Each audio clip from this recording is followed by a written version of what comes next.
So let's finish up with ayah number 10. It's just only a little bit more. So we were on the second half of the ayah, where it's a simple sentence, but the entire sentence is being described a little bit more.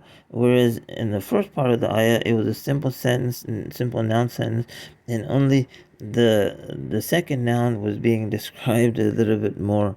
But here, the entire sentence is being described a little bit more.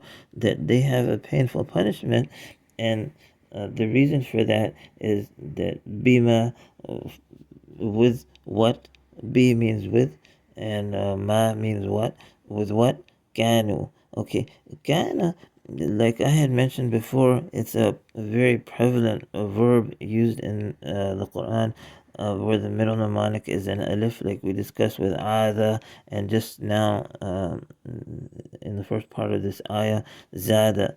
So you can see that if you attach third person subject pronoun to the past tense of kana, you attach waw alif. So kanu, they, referring back to the people who are deceiving, with what they used used to do.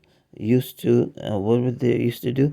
Bima kanu, they used to be, because they used to, they because they were lying. يكذبون. كذب means to lie. And then, so if you convert it to the present tense and you attach the third person plural, you add in the, because it's a present tense, you add in the beginning and the end, because it's plural, so then it becomes يكذبون. So from كذب, the middle mnemonic is a fatha.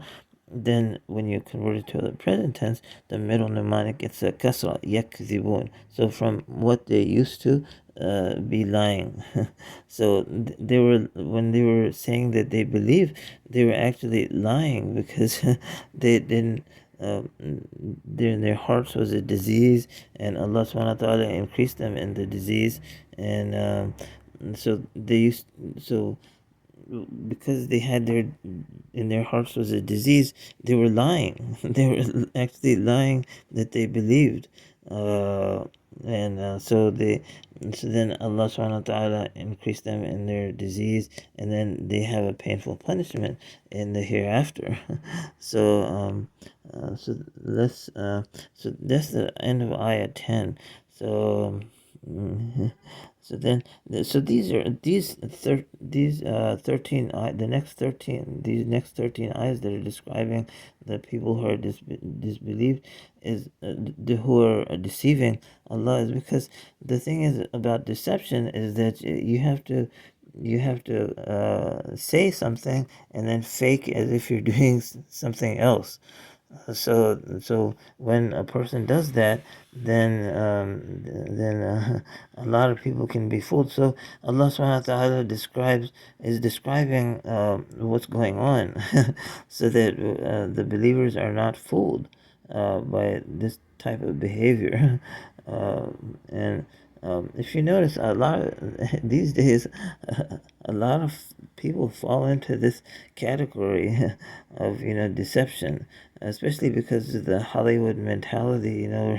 You have so much TV, and also the internet, where people are doing all kinds of acting, all kinds of ways, and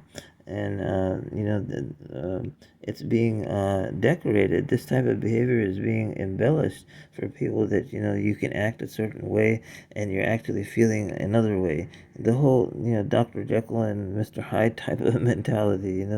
You can be evil, and then you can go and pretend as if you're being friendly and nice. So that's why Allah subhanahu wa ta'ala is trying to raise the curtain on these people.